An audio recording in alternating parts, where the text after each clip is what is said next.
నువ్వు చేస్తున్నావు. ఎవడన్నా 10 రూపాయలు కష్టపడితే కింద ఏం జరుగుతుందో చూస్తాడా లేదా? ఈవెన్ మనం కూలీ చేసుకోనికి ఇస్తే వాడు పని చేసిండా లేదా, సాయంత్రానికి చూస్తామా లేదా?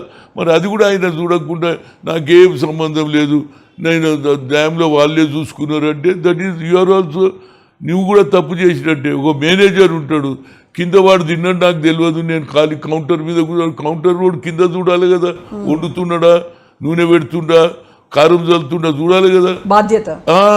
అది వాళ్ళ బాధ్యత లేని మాటలు తప్పితే తప్పనిసరిగా ఇంట్లో ఏదో జరిగింది. కాళేశ్వరం ఇష్యూలో ఎవరు జైలుకి వెళ్తారనుకుంటున్నారు మీరు? కాళేశ్వరం ఇష్యూలో జైలుకి వెళ్ళేది ఎవరు అనుకుంటున్నారు మీరు? చూడండి, దేనికైనా కదా law will take their own. ఎవరు తప్పు చేస్తే వారు అందరికీ లా, రిక్షావానికి అదే లా, అదాని అంబానీ కూడా ఒకేలా, కాబట్టి లా ప్రకారంగా న్యాయం జరగాలని చెప్తా. ఎందుకంటే ఐఎమ్ నాట్ ఇంజనీర్, నాకు ఉసుక తెలియదు. ఏదైనా ఇల్లు కట్టేటప్పుడు ఇటుకే వేసేది. డ్యామ్ దగ్గర నేను ఎన్నడూ పోయి కాళేశ్వరం మొన్న పోయినా, ఏది స్నానం చేసేందుకు సరస్వతి పుష్కరాలకు పోయినా. నాకు తెలియని సబ్జెక్ట్ నేను, కానీ హయ్యెస్ట్ రెస్పాన్సిబుల్ ఈజ్ ఎవరు? Etela Rajender. When you are giving money, అడగంగానే ఇచ్చేస్తావా? ఇస్తే అవుతుందా లేదా నువ్వు చూడాలి కదా, ఏమైంది. ఇక ముఖ్యమంత్రి గారు ఏం చెప్తాడు? ఎందుకంటే ముఖ్యమంత్రి అది మన వేరే దగ్గర ఉండే, అంబేద్కర్ పేరు మీద ఉండే, ఏది అక్కడికి వెళ్ళి ఇక్కడ మార్చడానికి కారణం ఏంది? మొదలు ఒక దగ్గర అన్నారు, దాన్ని ఆ ప్లేస్ చూపించిండ్రు, అక్కడి నుంచి ఇక్కడ షిఫ్ట్ చేయడానికి దానికి దీనికి వ్యత్యాసం ఏంది? ఇన్ని కోట్లు పెట్టి ఎందుకు కూలిపోయింది, ఎందుకు నష్టమైంది, ఎంత వాటర్ వేస్ట్ అయింది అనేదే మా ఆలోచన. ఎందుకంటే మొదటిది అదే చేసినుంటే మీ పీరియడ్దే చేసి దాన్ని నువ్వు అంబేద్కర్ పెట్టి మార్చి కాళేశ్వర్ పెట్టు, అదే శంకర్ ఉంది, మంచిదే.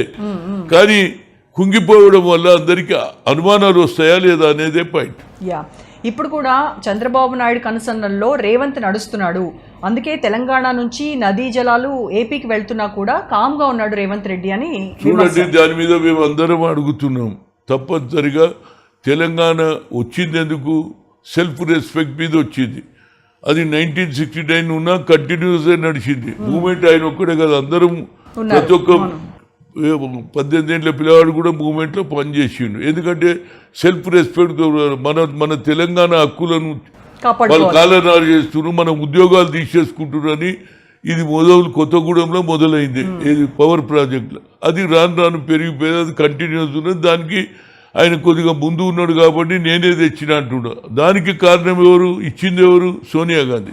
సోనియా గాంధీ అన్నది 1200 మంది చనిపోయింది కాబట్టి నేను వస్తే తప్పనిసరిగా తెలంగాణ ఇస్తా అన్నది ఇచ్చింది. ఆమెకు తెలుసు తెలంగాణ ఇస్తే ఆంధ్రలో అన్యాయం జరుగుతుంది, అయినా కానీ ఇచ్చిందా లేదా? That is the commitment of Indira Gandhi family. ఏదైనా మాట అంటే మాట మీద నిలబెడతారు అనుకునేది మా కల్చరు.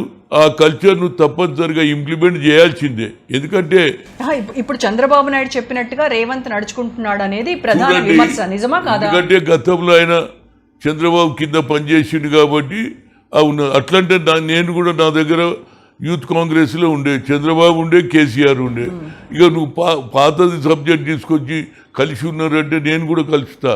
కానీ నేను ఎన్నడూ పోయి ఒకరి పని అడగలే, ఎవరికి పోయి నాకు సాయం చేయదు. కానీ మన స్టేట్ ఇష్యూ వచ్చినప్పుడు నో కాంప్రమైజ్, అది మా కల్చర్. ఎందుకంటే మన తెలంగాణ ప్రజలకు అన్యాయం జరిగితే ఇంతమంది సాక్రిఫైస్ చేసారు, ఎంతోమంది ప్రాణాలు అర్పించారు, పెట్రోల్ పోసి శ్రీకాంతాచారి పెట్రోల్ పోసి, అలాంటి ఫ్యామిలీలను మనం కాపాడాలి ఒకటి. అదేవిధంగా ఇప్పుడు జరుగుతున్నటువంటి ఏదైతే ఆంధ్రకు లాభం చేయాలని కనకచర్లను